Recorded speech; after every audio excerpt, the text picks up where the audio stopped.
welcome back to a brand new video. It's been 5 days since the last one. There is no excuse, just apart from me being very lazy and not getting around to it, but you know, that'll eventually not become a thing. Well, today is going to be the same as last time, a bit of, there's no spaces, there's no structure to these. I make it up as I go along. It all depends on how the game really works out. So far we're not doing so bad. But if you're starting off pretty well. Better than I originally expected. Okay, cover it up, there we go. There's not really much to say, apart from talking about the up and coming Infinite Warfare beta that's coming out sometime mid-October, early October. And then the release of Battlefield 1 at the end of the October, which will be out first, but first before the full game of Infinite Warfare, which will be a real test at its sales and who buys what and who plays what the most, and also be a test for who plays the Modern Warfare remaster or the Infinite Warfare game, because it's going to be the first time we're going to have two at the same time. Never had something like that before. Oh, he's got Ripper. Oh. We've never had two at the same time. We've always had one individual game from one individual developer. So it's gonna be a big test between the game.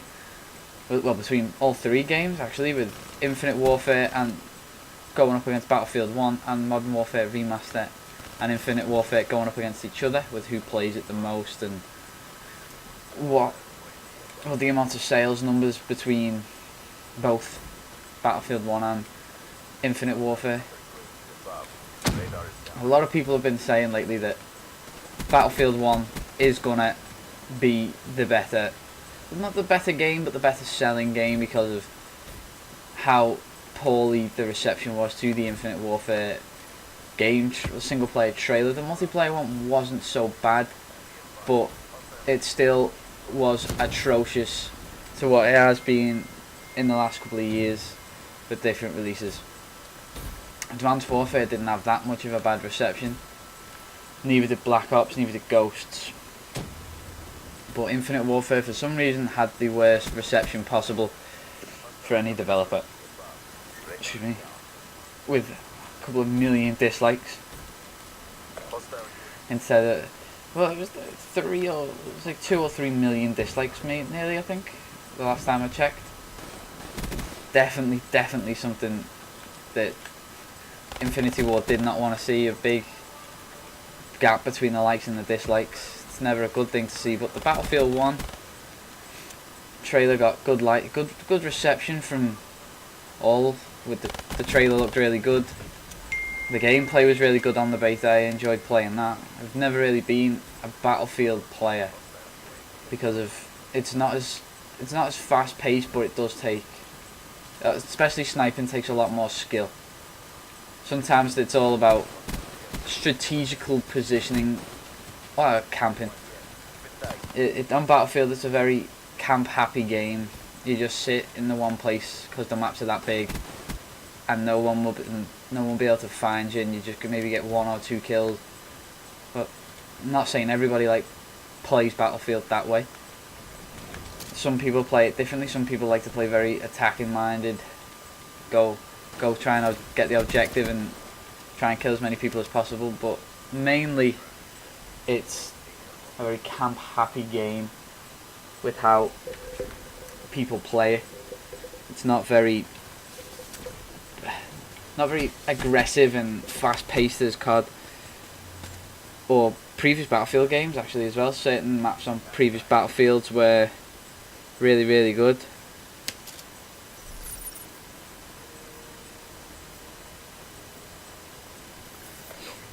Where COD over the last Black Ops 3, people still didn't like it because of the way the game moved, the way you move, the movements and stuff like that. And the same with Advanced Warfare, people weren't happy with how the game moved and how the game actually played with the supply drops, with the variants. That was a bit daft the way the variant setup was, with you buying more supply drops and you get better weapons that inevitably puts you above the field and stuff like that. So it's basically buy the supply drops and get better weapons, and basically you become better than everybody else.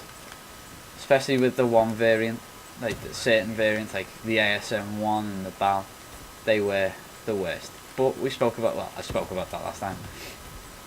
So this time they brought back variants again, but I'm not sure how that system's going to work. I haven't read much into it or heard much about it. Just waiting to find out what the game is actually like. I'm not going to read anything. I'm just going to play it first hand in the middle of the month when it comes out on the beta, and then we'll see where it goes from there. So Battlefield, I've already played that many a time. It was good. The shame we only got the one map, but that map was good. The gameplay was good. The way the map changes with the sandstorm and how everything else develops over the time of the game, like the planes, the movement, the map, the movement and stuff like that, on the horses and planes and the tanks. The only downside to Battlefield is how overpowered the tanks are. The tanks are the most overpowered thing on Battlefield. I've seen people at the top of lobbies with like 40 kills and no deaths, 60 kills, no deaths, because of the fact that you cannot kill or destroy the tank. With Battlefield 3 and 4, you had the heat-seeking missiles, the Stingers and that, and you had the machine guns and stuff on the helicopters. But with Battlefield 1, since it is more of a World War 1 based setup, there's not really much tacticals or weapons that are able to destroy the tanks with. Maybe a couple of changes to the engineer class or assault class. I can never remember which one it was, but the tanks are able to be destroyed, but it takes a lot of like firepower and time to destroy them. Whereas on Battlefield 4 or Battlefield 3, it didn't take very long at all. It took possibly 2 Stinger missiles or maybe a couple of bits of C4.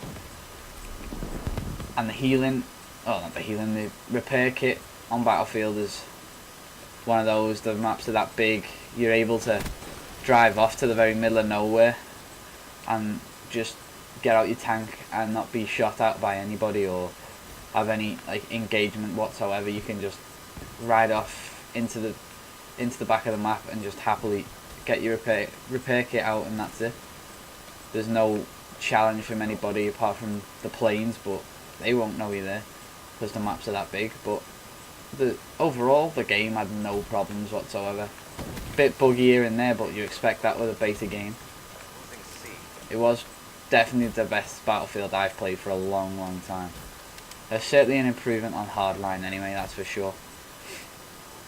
But it's where like people's opinions stand on how the sales are going to go. We can only wait and see how both games do in the opening week or weekend, whenever the games come out. I know Call of Duty comes out on a Friday the 4th of November. Battlefield comes out towards the end of October. So we can only wait and see what happens to the games, what sells more, what doesn't sell, what flops. But I know a lot of people will try and buy the Legacy Edition just to play Modern Warfare Remaster as they've played it previously. And that's probably going to be that for this video. Again, more talking about how the games will weigh up and stuff like that. The next game you'll probably see me playing will probably be FIFA 17 as it's out on Friday. I'll be playing the Journey, a bit of Ultimate Team. But for now,